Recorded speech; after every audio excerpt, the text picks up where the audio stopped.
வாங்க இன்னைக்கு சொர்ணம் கிச்சனில் ஒரு ஹெல்த்தியான வெந்தய கீரை புலாவ் எப்படி செய்யறதுன்னு பார்க்கலாம். மறக்காமல் சப்ஸ்கிரைப் பட்டனை கிளிக் பண்ணுங்கள், பெல் நோட்டிஃபிகேஷன்ஸை ஆன் பண்ணி வைங்க. வெந்தய கீரை புலாவ்னு சொல்லலாம், சாதம்னு சொல்லலாம். இதுக்கு ஒரு கட்டு எடுத்து நல்லா அலசி வச்சுருக்கிறேன். இதை பொடியை கட் பண்ணிவிட்டு நெய்யில் தனியாக வதக்கிக்கலாம். இது வந்து வறுத்து அரைக்கிறதுக்கு மிளகு 1/2 டீஸ்பூன், சீரகம் 1/2 டீஸ்பூன், எள்ளோர் 3/4 டீஸ்பூன், வேர்க்கடலை 3/4 டீஸ்பூன், வரமிளகாய் 1. நீங்கள் காரத்துக்கு தகுந்த மாதிரி இந்த மிளகாய் வச்சு கம்மியாக போட்டுக்கலாம். இந்த மிளகாய் வேணும்னாலும் ஜாஸ்தி போட்டுக்கலாம். தாளிக்கிறதுக்கு வெங்காயம், கருவேப்பிலை, ஒரு 4-5 முந்திரி பருப்பு, ஒரு சின்ன பீஸ் 4 பட்டை, 4 கிராம்பு. அந்த வெந்தயக்கீரையை நல்லா பொடியாக கட் பண்ணிட்டு வந்துடலாம். இதை வெறும் வானலியில் எண்ணெய் ஊற்றாமல் வறுத்து அரைச்சிக்கலாம். வெறும் வானலியில் அடுப்பில் வச்சுருக்கிறேன். இந்த வறுக்க வேண்டிய ஐட்டமெல்லாம் வறுத்துடலாம். மிளகு, சீரகம், இதில் கருகாத அளவுக்கு நல்லா வறுத்து எடுத்துக்கலாம்.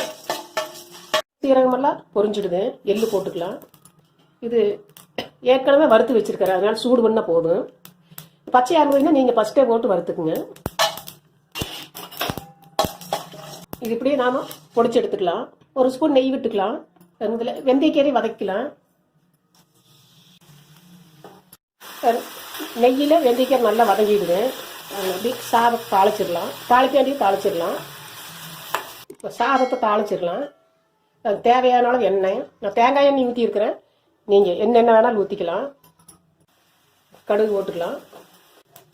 பட்டை, கிராம்பு, முந்திரி பருப்பு போட்டுக்கலாம். இது கூட வெங்காயம் கொஞ்சம் நல்லா பொன்னிறமாக வதங்கிடணும்.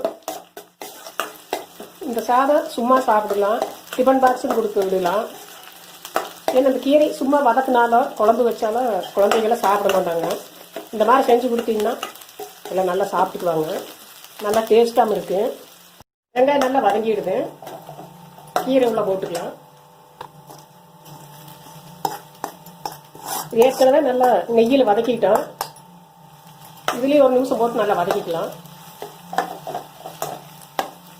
ஒரு கப் சாதம் உதிரி எடுத்து வச்சிருக்கிறேன், அதை போட்டுக்கலாம். வறுத்த பொடி சேர்த்துக்கலாம்.